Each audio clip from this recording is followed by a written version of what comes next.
એક ખેડૂતના ખેતરમાંથી જતો એક શોર્ટકટ, જે કોઈ 1-2 વર્ષથી નહીં પણ છેલ્લા 25-25 વર્ષથી લોકો વાપરતા હતા. અને પછી એક દિવસ જમીનના માલિક ખેંગારજી ત્યાંથી પસાર થતા હરિભાઈને રોકે છે. હરિભાઈ તો દાયકાઓથી એ જ રસ્તેથી જતા હતા. ખેંગારજી એમને કહે છે, હવેથી મહેરબાની કરીને મારા ખેતરમાંથી ચાલતા નહીં. હવે જુઓ, હરિભાઈને તો કોઈ ઝઘડામાં પડવું જ નહોતું. એમના માટે તો આ વાત સાવ સામાન્ય હતી.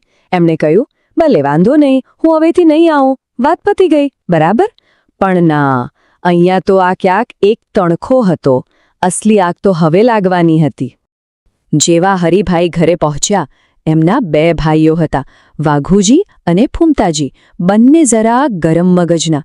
એમણે આ વાત સાંભળી. હવે એમને આ વિનંતી ના લાગી, એમને તો આ સીધું અપમાન લાગ્યું.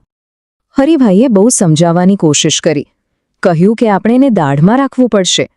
ભાઈ, 25 વર્ષનો સંબંધ છે આપણો, આવી નાની વાતમાં બધું બગડી જશે? પણ એમની વાત સાંભળે કોણ? અહીંયા જ આખો ખેલ હતો. એક તરફ હરિભાઈ હતા, જેમને સંબંધ સાચવવો હતો, ઝઘડો ટાળવો હતો, અને બીજી તરફ હતા એમના ભાઈઓ, જેમને પોતાની ખોટી આબરૂ બચાવવી હતી અને સામેવાળાને પાઠ ભણાવવો હતો. તો હવે શું થયું? વાઘુજી અને ફૂમતાજીએ ભાઈની સલાહ તો માની નહીં અને નક્કી કર્યું કે ખેંગારજીનો સામનો તો કરવો જ પડશે. એટલે બંને ભાઈઓ તો નીકળી પડ્યા પૂરા જોશમાં કે આજે તો ખેંગારજીને ડરાવીને જ રહીશું, આપણો વટ પાડીને જ રહીશું. પણ એમને ક્યાં ખબર હતી કે સામેવાળા તો એક અલગ જ રમત રમી રહ્યા હતા. ખેંગારજી અને એમના ભાઈ ભૂપતજી, જે બહુ હોશિયાર હતા, એમણે પહેલેથી જ અંદાજો લગાવી લીધો હતો કે આ લોકો આવશે અને એમના માટે એક ઝાડ બિછાવીને તૈયાર રાખી હતી. અને શું પ્લાન હતો ભૂપતજીનો? જુઓ, પહેલું, ખેંગારજીને ગંભીર ઈજા થઈ છે એવું નાટક કરવાનું. બીજું, પાટાપિંડી બાંધીને ખોટા પુરાવા ઊભા કરવાના.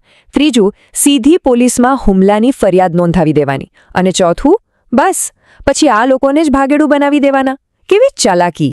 અને બસ, જે શિકાર કરવા નીકળ્યા હતા એ પોતે જ શિકાર બની ગયા. વાઘુજી અને ફૂમતાજી હવે પોલીસથી ભાગતા ફરે છે. ઘરે પણ નથી જઈ શકતા. બધી બહાદુરી, બધું જોશ, બધું જ ગાયબ. હવે આ બાજુ હરિભાઈ ફસાયા. ભાઈઓ તો ભાગેડું બની ગયા. એટલે એમણે એક મધ્યસ્થી મફુજીને બોલાવ્યા કે ભાઈ, ગમે તેમ કરીને સમાધાન કરાવો. મફુજી ભૂપતજીને મળવા ગયા ત્યાં ભૂપતજીએ બધી વાત ખોલી નાખી કે ઈજા તો ખાલી નાટક હતું અને પછી પોલીસ કેસ પાછો ખેંચવાની શરતો મૂકી. તો સવાલ એ જ છે કે આ વિચાર્યા વગરના ઝઘડાની કિંમત શું હોય છે? અને કિંમત હતી પૂરા 1,11,000 રૂપિયા. અને એ પણ શેના? કોઈ દવાદારૂના નહીં, એ તો હતું જ નહીં. આ કિંમત હતી એમની આબરૂને થયેલા નુકસાનની. આ રકમ જ એટલા માટે રાખવામાં આવી હતી કે એમને એક સણસણતો પાઠ મળે. આના પરથી જે ભાઈઓએ કહ્યું હતું, અને કેવી સાચી વાત છે કે સાજો ખેંગાર 100 રૂપિયાનો હતો પણ ભાંગેલો ખેંગાર 1.25 લાખનો થયો. મતલબ એક નકલી ઈજાએ સામેવાળાને કેટલો બધો શક્તિશાળી બનાવી દીધો. અને સૌથી દુઃખની વાત શું હતી? આટલા બધા પૈસા ભરવા માટે હરિભાઈને એમની માના સોનાના ઘરેણાં વેચવા પડ્યા. એટલે કે જે માણસ શરૂઆતથી ઝઘડો ટાળવાની વાત કરતો હતો, સૌથી મોટી આર્થિક કિંમત પણ એને જ ચૂકવવી પડી. ખેર, પૈસા ચૂકવાઈ ગયા, પોલીસ કેસ પાછો લેવાઈ ગયો. બંને ભાઈઓ ઘરે તો પાછા આવી ગયા, પણ આ અનુભવે એમને અંદરથી હલાવી નાખ્યા હતા, બદલી નાખ્યા હતા. તો આખી ઘટનામાંથી શીખવા શું મળ્યું? પહેલી વાત, ઝઘડું શરૂ કરવો બહુ જ સહેલો છે, પણ એને પતાવવો એટલો જ અઘરો. બીજી, અભિમાન બહુ મોંઘું પડે છે. ત્રીજું, સામેવાળો આક્રમક હોય તો એને રણનીતિથી પણ હરાવી શકાય. અને સૌથી અગત્યની વાત, સૌથી મોટી ચતુરાઈ ઝઘડામાં પડવામાં નહીં, પણ એનાથી દૂર રહેવામાં છે. જે ભાઈઓ પહેલા વટ પાડવા નીકળ્યા હતા ને, એમાંથી જ એકે છેલ્લે શું કહ્યું ખબર છે? હવેથી હું ઝઘડામાં પડવા કરતાં થપ્પડ ખાઈને ચાલ્યો જવાનું પસંદ કરીશ. આના પરથી જ ખબર પડે કે પાઠ કેટલો ઊંડો અને બરાબરનો શીખવા મળ્યો.